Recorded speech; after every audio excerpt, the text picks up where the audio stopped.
কড়াই টকবক করে ফুটছে পনির।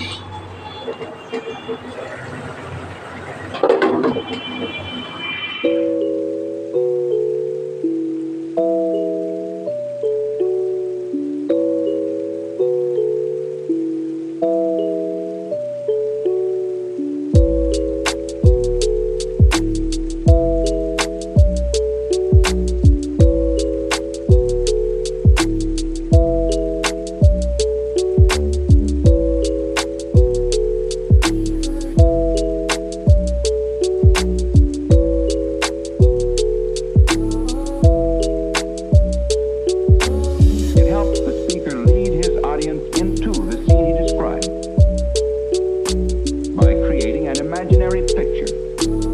Usually it's something that moves.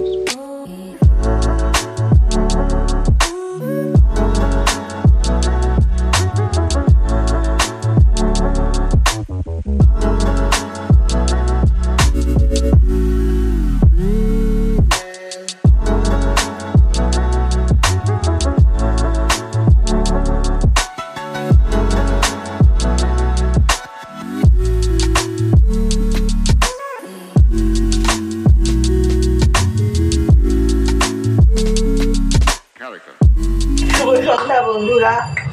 আমি আজকে একদম সকাল থেকে তোমাদের সঙ্গে দেখা করিনি, একেবারে সন্ধেবেলা চলে এলাম দেখা করতে।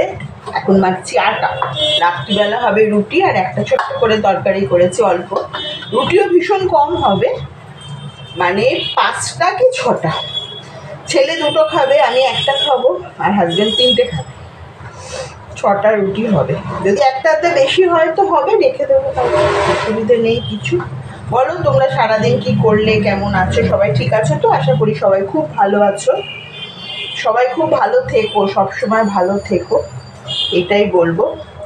আজকে মানে এত সকাল থেকে দৌড়াদৌড়ি করেছি যে আমি সময় পাইনি একটুখানি ক্যামেরাটা অন করতে। তাই ভাবলাম একটু রুটিটা করতে করতেই কথা বলে নিই, কী আর করবো। আরে সবাইকে ভালো রাখতে গেলে তো একটু কষ্ট করতেই হবে, তাই না? এটাই তো নিয়ম। মানে আমার প্রিয়জনকে যদি আমি মনে করি যে আমি ভালো রাখবো, ছায়াতে রাখবো, তাহলে পিঠটা তো আমাকে রোদ্দুরে দিতে হবে। আমি যদি রোদ্দুরে পিঠটা না দিয়ে দাঁড়াই, আমার প্রিয়জনকে আমি ছায়াটা দিতে পারবো না। তো সেই জন্যই আমার এই প্রচেষ্টা। আর আমি মনে করি সব বাবা মা, পরিবারের সবাইকে এইভাবেই রক্ষা করে, মানে নিজে কষ্ট করে অপরকে ভালো রাখার চেষ্টা করে। আর এটাই নিয়ম সংসারে, বিশেষ করে মেয়েরা, মায়েরা, এটাই তো করতে হয়, তাই না? তাই জন্য আমারও সেই প্রচেষ্টা যে সবাইকে ভালো রাখার একটু চেষ্টা। তাই পিঠে নিজেই রোদটা দিয়ে সবাইকে ছায়া দেওয়ার চেষ্টা করি, বুঝতে পেরেছ?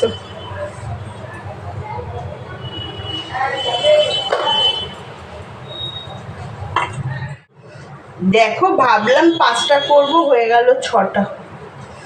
6টাই করে ফেলি। একটা বেশি থাকলে থাকবে, বা কারোর যদি মনে হয় একটু খাবে তো খেয়ে নেবে, অসুবিধে নেই। লেচি হয়ে গেছে 6টা। সারাদিন একা থাকি তো, মানে একদম ভালো লাগে না। খালি ঘড়ি দেখি যে কখন ওদের আসার টাইম হবে, মানে ওরা এলে আমি আবার বকটা শুরু করব। মানে সারাদিন কি হলো, মানে যতক্ষণ না ওদের দুজনকে বলতে পারছি আমার শান্তি হয় না। মানে ওরা বেল বাজালেই ব্যাস আমি শুরু হয়ে গেলাম সঙ্গে সঙ্গে। মানে বেলটা বাজাবার সাথে সাথে আমার শুরু হয়ে গেল বকবকানি। আজকে ফোন করেছিল, আজকে এই হলো ওই হলো, মানে আমার এটাতেই আনন্দ। মানে আমি মানে ওদেরকে ঘরেও ঢুকতে দেই না। মানে ওরা এখানে বেলটা বাজিয়ে ঢুকে এক এক করে, আমার একটু আবার প্রবলেম আছে বলতে সব কিছু স্যানিটাইজ করে, মানে যে করোনা আসার আগে বা পরে সব কিছুতেই মানে আমার এটা বরাবরই চলে। এরকম নয় যে করোনা আসার পর থেকে হয়েছে, মানে বরাবরই এই জিনিসটা আমি করি। কি হয়ে গেছে তো, তরকারিও করে নিয়েছি। মিষ্টি বন্ধ, আজকে মিষ্টি দেওয়া যাবে না বরকে। রুটি খেয়েই বলবে মিষ্টি আছে কিছু, দেবো না। আজকে এসে একটু অফিস থেকে ধোকলা দই বড়া আনা আছে, আমি বেরিয়েছিলাম। ধোকলা দই বড়াটা খাবে, ব্যাস। আজকে মিষ্টি, আজকে মিষ্টি দেওয়া যাবে না। এই রান্নার পরে কি করি, একটুখানি রান্নাঘরটা মুছে পরিষ্কার করে রাত্রিবেলা রাখলে রাত্রিবেলা একটু রান্নাঘরটা সুন্দর করে গুছিয়ে মুছে টুছে রাখলে না পরের দিন সকালবেলা কাজটা করতে সুবিধা হয় আর মনটাও ভালো লাগে। এমনি তো প্রত্যেকেরই তাই করা উচিত, রাত্রিরে রান্নাঘরটা পরিষ্কার করে রাখা উচিত। মা লক্ষ্মী আসে তো, মা অন্নপূর্ণা এসে দেখবে কিভাবে নোংরা করে রেখেছো রান্নাঘর নোংরা করে রাখলে আসবে না, পরিষ্কার করে নিলে আসবে। রুটিটা করে রান্নাঘর পরিষ্কার করে নিলাম, করে টেবিলে নিয়ে চলে এলাম রাত্রিবেলার জন্য।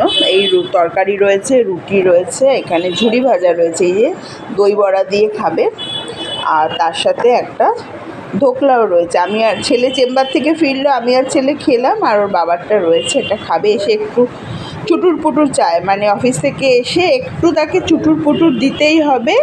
এসেই বলবে কোনো বাইটস আছে, না দিলে একটুখানি মুখটা কালো কালো করে আর কি। যাই হোক, হালকা ফুলকা একটু খাবে, খেয়ে একটু গল্প করবে, তারপর রাত্রিবেলা ছেলেও খাবে, একসাথে তিনজনে মিলে খাবো। খেয়ে ব্যাস আজকের মতো গল্প শেষ।